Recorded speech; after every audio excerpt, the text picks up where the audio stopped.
2 months ago, my daughter married her love. But one night at 2 a.m., someone unexpectedly knocked on the door. When I opened it, I was shocked. My daughter was severely injured and terrified. When she saw me, she collapsed to the floor and lost consciousness. I rushed her to the hospital to be treated. When she finally opened her eyes in the hospital, she told me the story of her cruel mother-in-law and her husband. I was furious and decided to seek vengeance. The outcome was horrific. My name is Martha, and I live in Austin, Texas. I'm 48 years old and have been divorced for more than a decade. The divorce was difficult but necessary. My daughter, Anna, was only a child when everything fell apart. Raising her alone has not been easy, but every struggle has been worthwhile. Anna is now 24, and I am proud to say she has matured into a strong, independent woman. When I reflect on our journey, I remember the long nights I spent working multiple jobs to support us.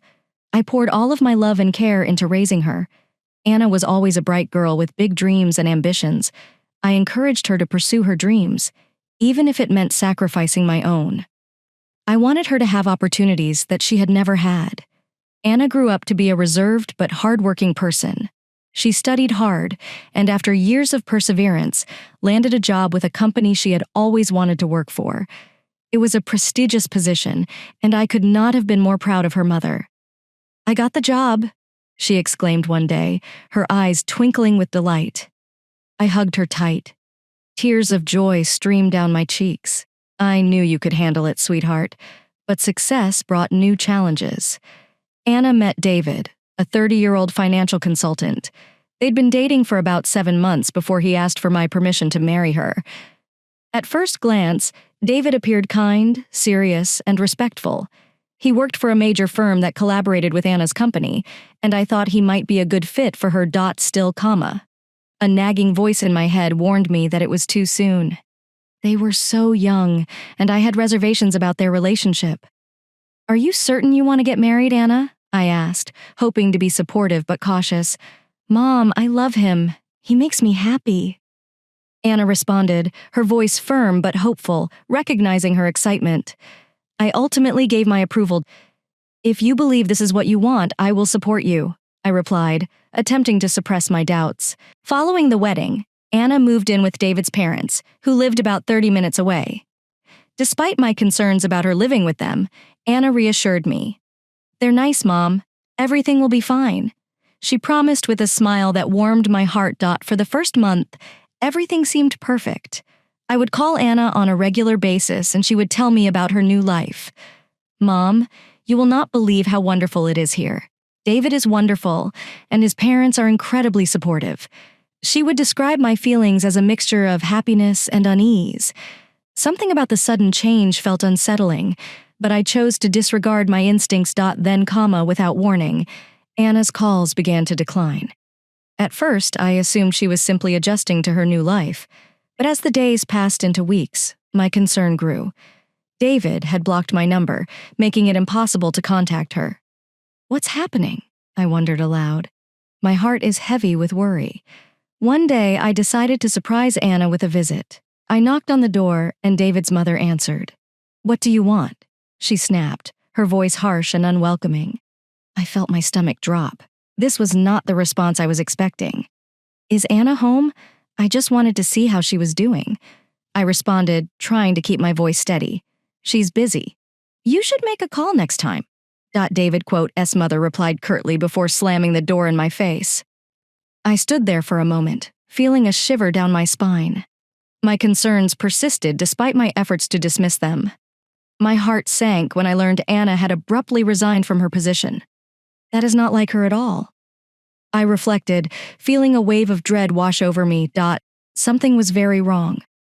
2 nights later, around 2 a.m., I was startled awake by a frantic knock at my door. I stumbled out of bed, my heart pounding. Who could be there at these hours, I thought. Fear creeps in. When I opened the door, I was confronted with a scene that broke my heart. There stood Anna. Her face was bruised and swollen. "Mom, she cried. I collapsed into my arms and clutched her tightly, trying to understand what I was seeing. "What happened?" I gave a gasp. Panic is rising in my chest. "I'm very scared, Mom," she sobbed, trembling in my embrace. "It is terrible. I can't go back." As she began telling me her story, my heart broke even further. David had become a completely different person. Following the wedding, he demanded that she quit her job, and he and his parents soon began treating her as a servant. They forced her to do all of the housework while limiting her access to food and water. "Whenever I try to stand up for myself, they hurt me," she said, her voice trembling with fear. I felt a rage rise within me. "You are safe now, sweetheart." "You're home," I whispered, cradling her head against my shoulder. "We will figure this out together." But as I listened to her terrifying story, I knew I needed to do something. I would not let anyone hurt my daughter. This was only the start of our battle against the darkness that had consumed Anna's life. I was determined to protect her regardless of the cost. As I held Anna tightly, her trembling body gradually calmed, but my mind raced with rage and fear. The reality of her situation struck me like a freight train. I had always understood that the world could be cruel, but this was beyond what I could have imagined for my little girl. I realized I needed to act quickly and decisively to help her reclaim her life. "Let us get you cleaned up," I said gently, guiding Anna to the bathroom. I filled the tub with warm water and added a few drops of lavender oil, hoping to calm her frayed nerves. As she settled into the water, I paused to collect my thoughts. "What am I going to do?" I muttered beneath my breath. I knew I couldn't leave this unpunished. David and his family had taken advantage of Anna's kindness, and I was determined to make them pay the consequences. "Mom, what happens if they come after me?" Anna inquired, her voice shaky. "They will not touch you again, I promise," I reassured her. "You are safe here." I couldn't let her fear consume her anymore. She needed to know I was on her side and willing to fight for her. After her bath, I helped Anna bandage her bruises and offered her some tea to help her relax. "Tell me everything, sweetheart," I urged, my voice firm yet gentle. "I need to figure out what happened so we can plan our next steps." Anna took a deep breath and began to describe her experience. "Everything changed after we got married. Mom, David became domineering. He watched me constantly, as if I were a prisoner in my own home. He told me I couldn't go out unless he was with me. When I arrived home late from work, he yelled at me. His parents supported him, saying it was my responsibility to take care of the house." My heart dropped as she spoke. They forced me to quit my job, saying I was too busy and needed to focus on being a good wife. I didn't want to quit, but it seemed like I had no choice. Then they began treating me like a servant. And whenever I tried to stand up for myself, they beat me. Anger boiled within me. "This is unacceptable. We have to confront them, Anna. They need to understand that what they have done is wrong," I exclaimed, my voice rising. "Mom, I am scared," Anna responded, her eyes wide with fear. "What happens if they hurt you? What happens if they come after us? I will not let that happen. I promise to strengthen my resolve. You are my daughter, and I will do whatever it takes to protect you.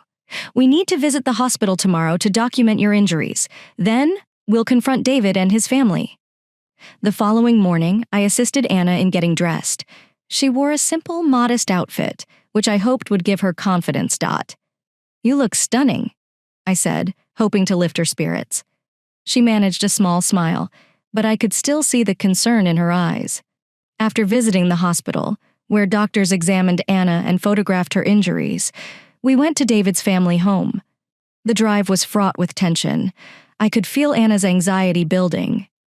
"Mom, what if they won't let us in?" she inquired, biting her lip. "We will find a way," I reassured her. "We are not leaving until we have some answers." As we arrived at their house, I felt a rush of adrenaline. I parked the car and turned to face Anna. "Remember, I am right here with you. We'll face it together." I took a deep breath and marched up to the front door, knocking firmly. A moment later, David's mother opened it. Her face hardened immediately when she saw us. "What do you want?" she snapped. "I need to talk with David," I said with a steady voice. "I also want to talk to you. This is serious." Before she could respond, I pushed my way in. Anna hesitated but followed. "Mom, maybe we shouldn't," she began. "No, Anna.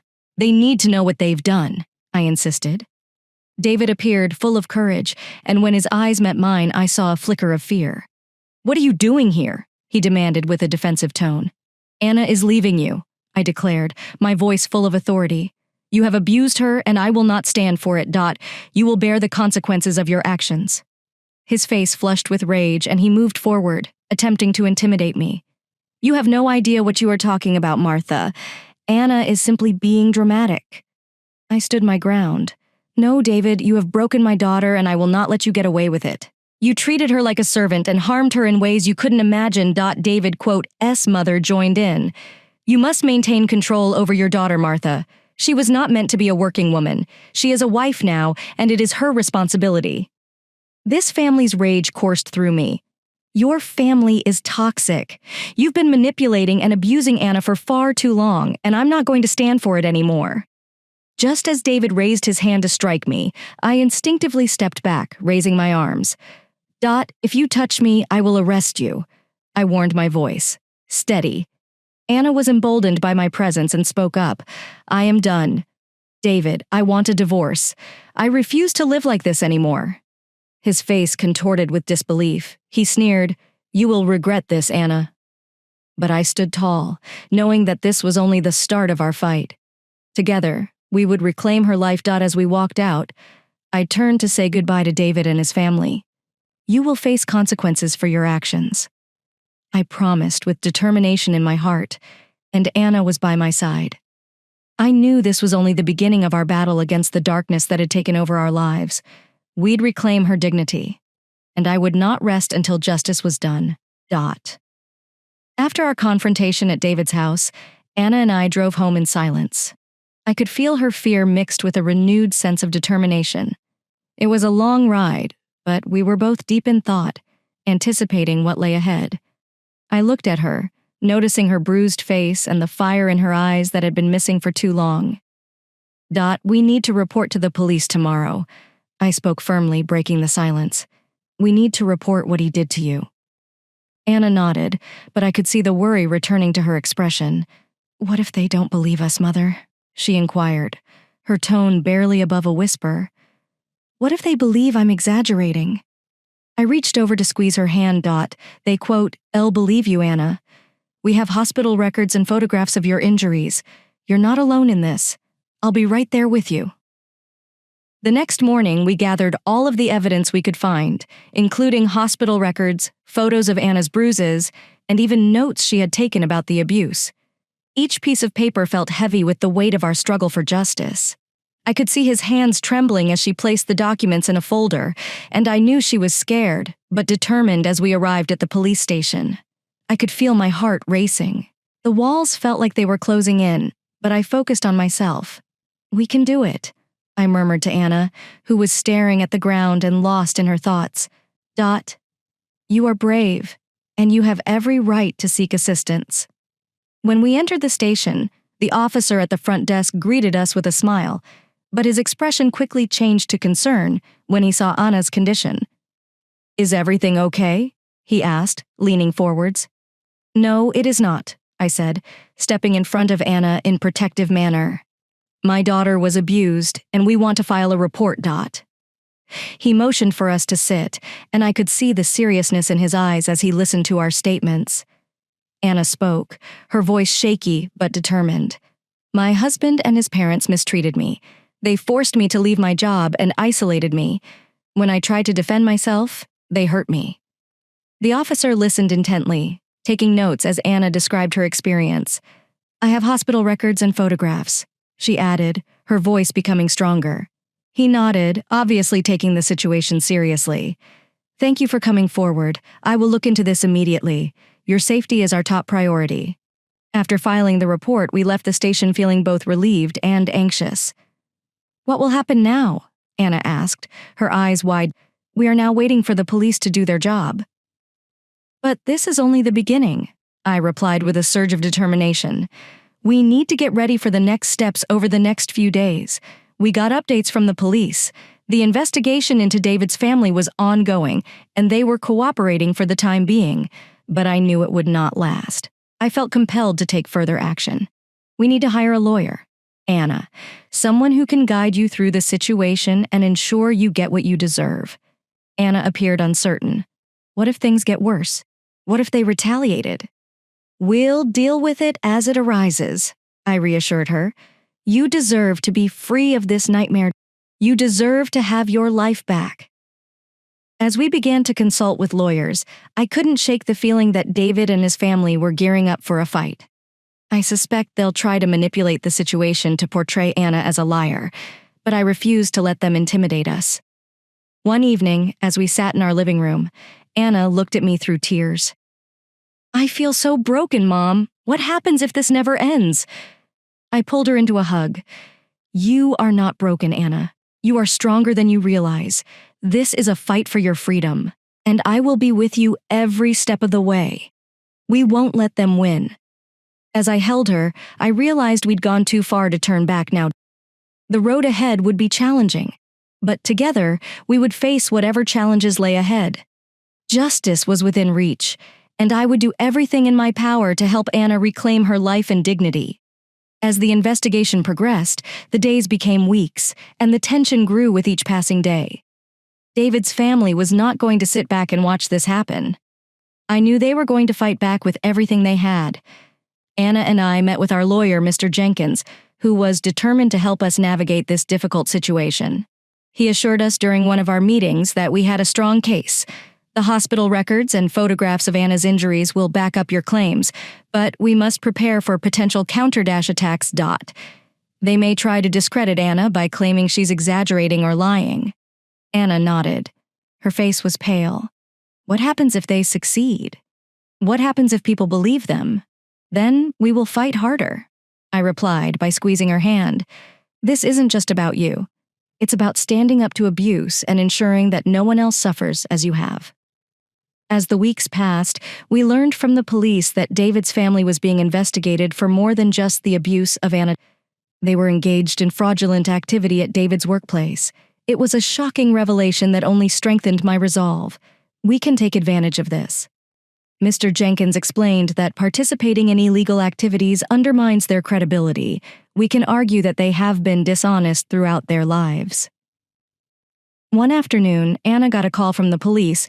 They want me to come in for further questioning. She spoke, her hands trembling. What if they twist my words? Please tell the truth, Anna.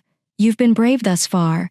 Do not let them intimidate you, I encouraged, feeling both proud and concerned for my daughter. The next day, Anna went in for questioning while I waited anxiously at home. When she returned, she appeared shaken but relieved. They were respectful, she said, her voice quivering. I felt as if they believed me. We are making progress, I replied, my heart pounding with hope. This is the path that will lead you to freedom. Weeks later, we were in court for the hearing on Anna's divorce and the protection order against David. My heart was racing as we took our seats. David and his parents were sitting across the room. Their expressions hardened.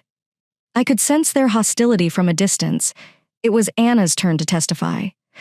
I squeezed her hand firmly.